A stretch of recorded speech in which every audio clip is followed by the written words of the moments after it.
What's up, everybody? This is Chris Nichols, and you're listening to an episode of the Nichols&Dimez Show. Enjoy.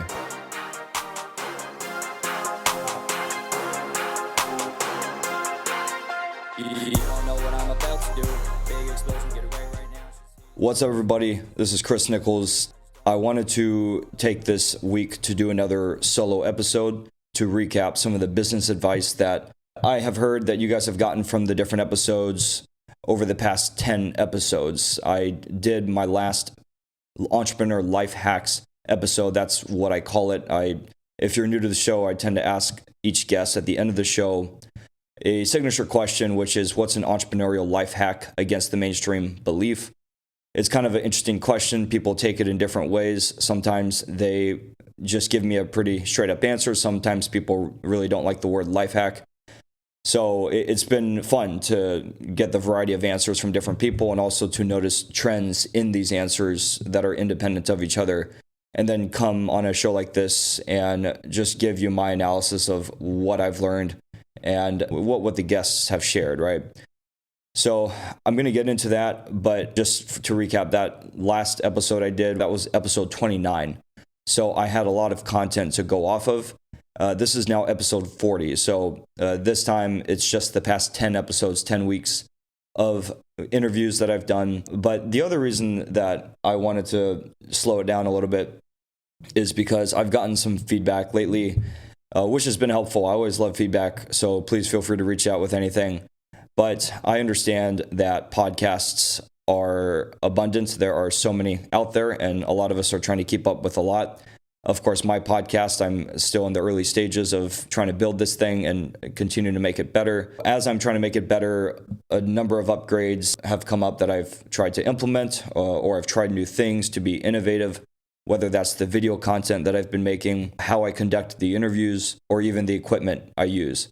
It's just a constant learning process, right? And I think any other entrepreneur out there would understand and exactly what I'm talking about. So as far as feedback from some of the people, I just wanted to be transparent about some of the things I'm thinking about. But first of all, I understand that each episode is an hour long or so, and I am doing it every single week, right? It's certainly an aggressive game plan as far as the frequency in which I'm doing it.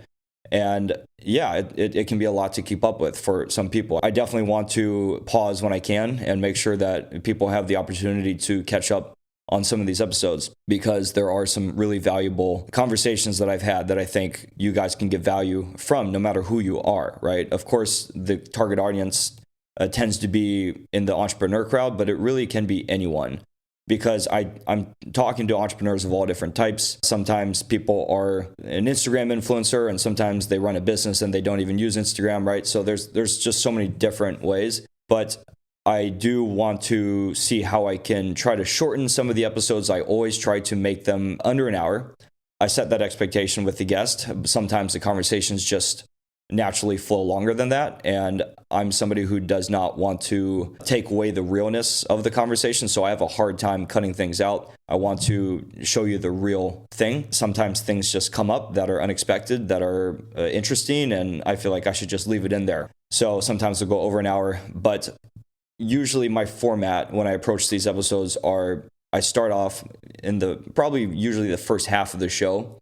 I talk about the person, right? And I talk about where they come from, who they are, and try to understand where they got their motivation to become an entrepreneur.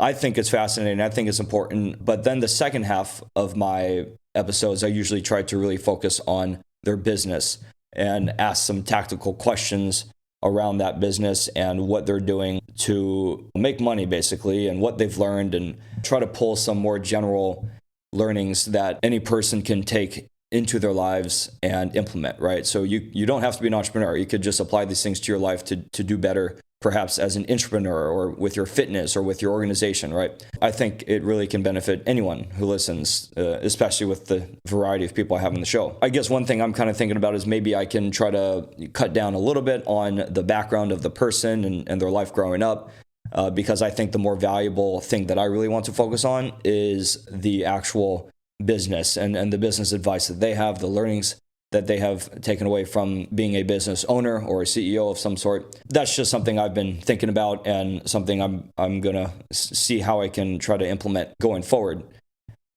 All right. So that being said, hopefully you can take this episode as like a summary of the past 10 episodes from this one question that I ask at the end, which is, what is an entrepreneur life hack that's against the mainstream belief? I'm going to describe basically the past 10 answers to this question in those episodes in the trends that I found. So a few people gave me very similar answers, and I'll group those together. And then I'll add a few individual unique answers that I really liked from some of the guests as well. The first trend that I noticed in the past 10 episodes was community.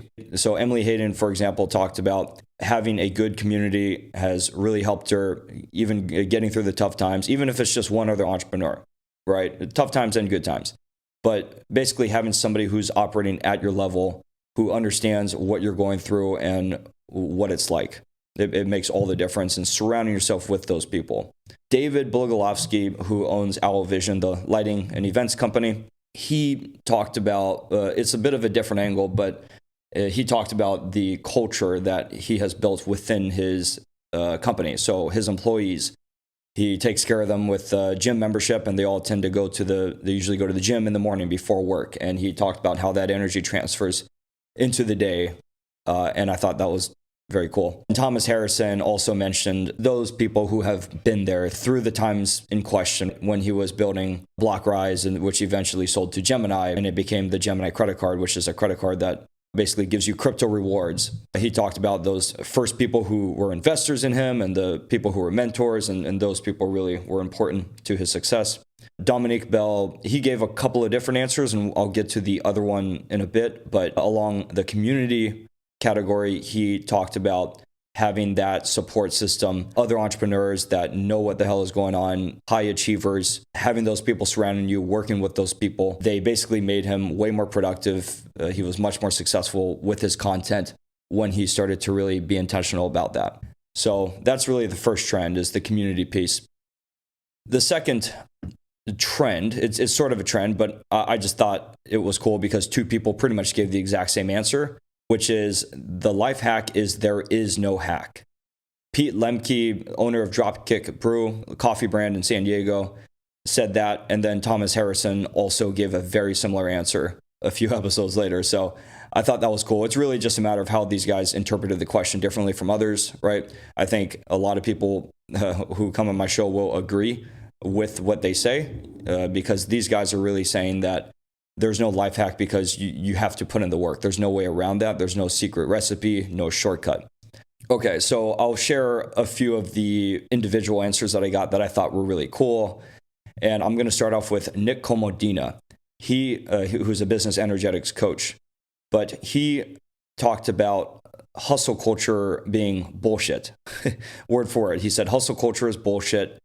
And then he went on to say that there's no point in doing it if it does not make you happy, which at first you might think, well, shit, I got to work. But this actually, it makes sense because he talked about the meaning of life is contribution. And what he's referring to is this idea that so many people are out there just trying to get financial freedom so that they don't have to work. And it's really about this mentality, this twisted mentality that you're just trying to get out of it. The encouragement here is really to do everything you can to find something that you can be passionate about so that you can give it your all and truly be the best that you can and leave the most positive impact you can in the world. And then Kevin Cho, he also gave kind of a differently worded similar answer, but he talked a lot about mindfulness and focusing on finding your purpose.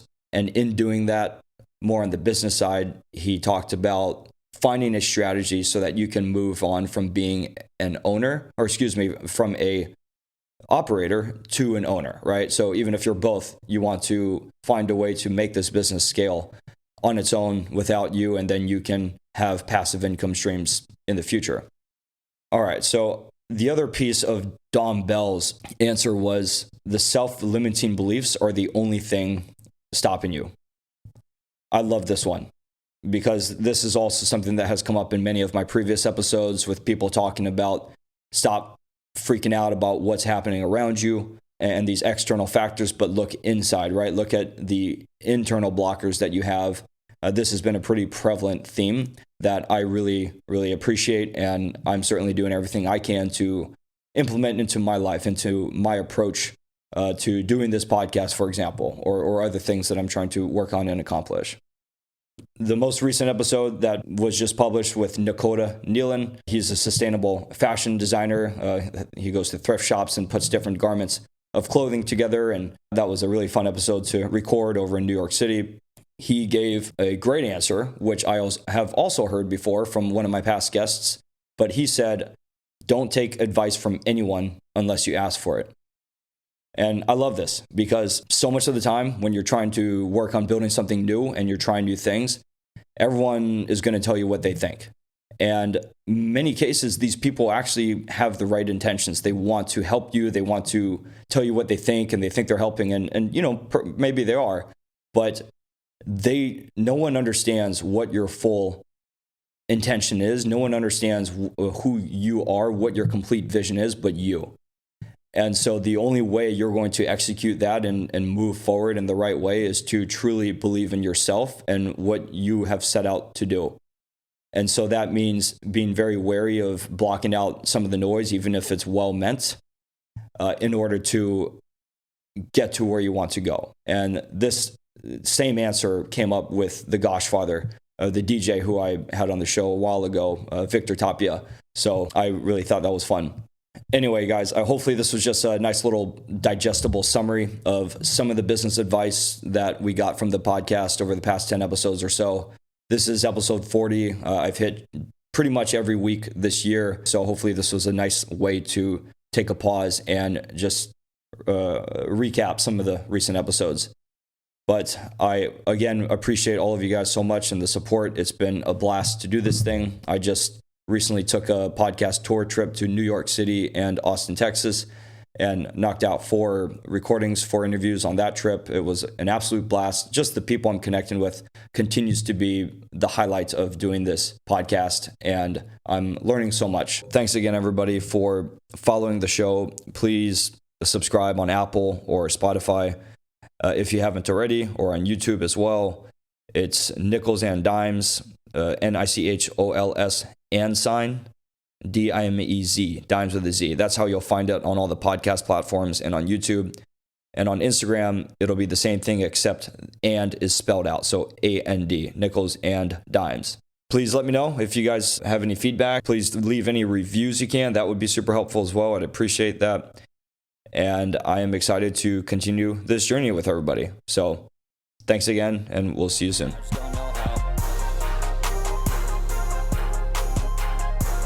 Thank you for joining our conversation today on the Nichols&Dimez Show. Please check out and follow my podcast Instagram at Nichols&Dimezshow. I'd love to have you subscribe to the show on Apple Podcasts or Spotify or YouTube. You can also find it on my website. I welcome and encourage any feedback you can share in the reviews so I can continue to improve and develop the show. Thanks again, and see you next time.